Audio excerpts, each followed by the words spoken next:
Chers parents, si vous êtes en train de visionner cette vidéo-ci, c'est que vous avez à cœur le développement de votre enfant et que vous avez entendu parler d'ergothérapie. Eh bien, moi, je m'appelle Josiane, je suis ergothérapeute et si vous passez quelques minutes avec moi, je vous promets de vous partager mes meilleurs conseils et stratégies pour accompagner votre enfant dans son développement et fonctionnement.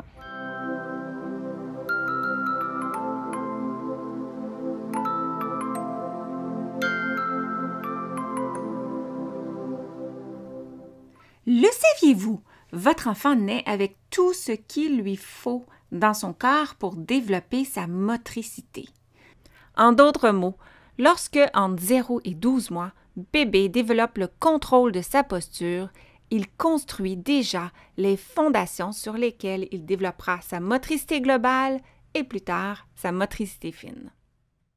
Pour l'accompagner, vous avez déjà tout ce dont bébé aura besoin à portée de la main, ou plutôt à portée du pied. Un plancher, de l'espace et de quelqu'un et quelques jouets à regarder pour le motiver. Oui, de passer du temps au sol sur différentes textures et dans différentes positions, dont sur le ventre, plusieurs fois par jour. À son rythme, bébé soulèvera sa tête, roulera, s'assoira, rampera, se déplacera à quatre pattes, se lèvera debout et marchera quand il sera prêt.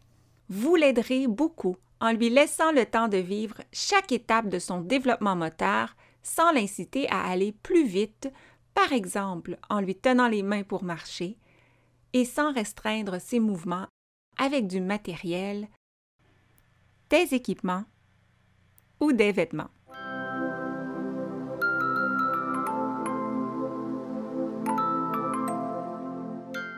Le saviez-vous?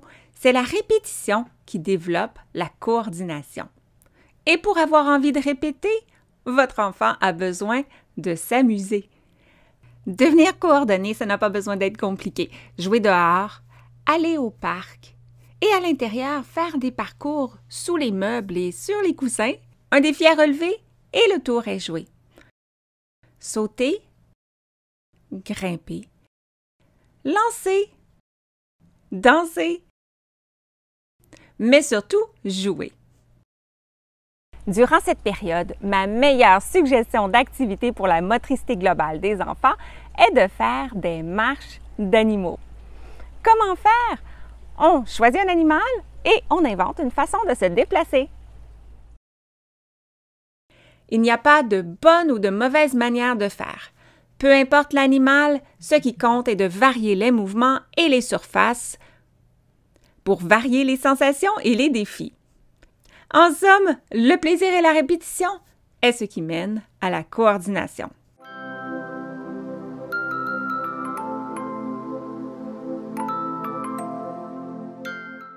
Le saviez-vous?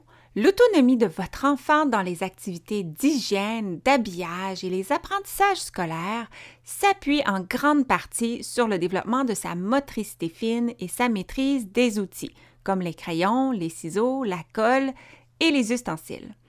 Aider son enfant à développer sa motricité fine, ça n'a pas besoin d'être compliqué.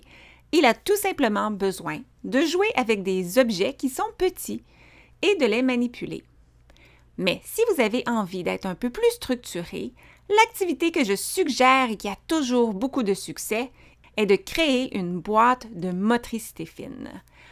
Qu'est-ce que c'est? On rassemble plusieurs petits objets attirants colorés dans un contenant et on crée pour lui un super centre portatif d'opportunités de manipuler, donc de développer sa motricité fine.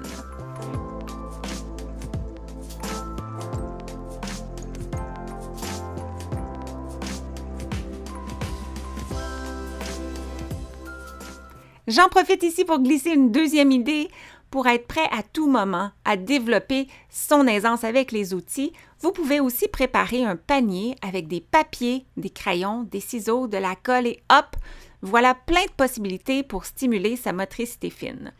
Et pour encore plus de popularité, assurez-vous de lui donner un nom. Par exemple, le panier à bricoler. Bien sûr, sa motricité globale va continuer de progresser. Entre 3 et 5 ans, votre enfant va gagner à explorer différentes activités sportives avec du matériel. Et voilà, j'espère avoir su répondre à certaines ou même plusieurs de vos questions et même vous avoir donné quelques idées d'inspiration. Alors, dans l'éventualité où une préoccupation au sujet du développement ou fonctionnement de votre enfant surviendrait, la prochaine étape serait d'en parler à son médecin pour explorer ensemble si une référence vers un ergothérapeute serait indiquée.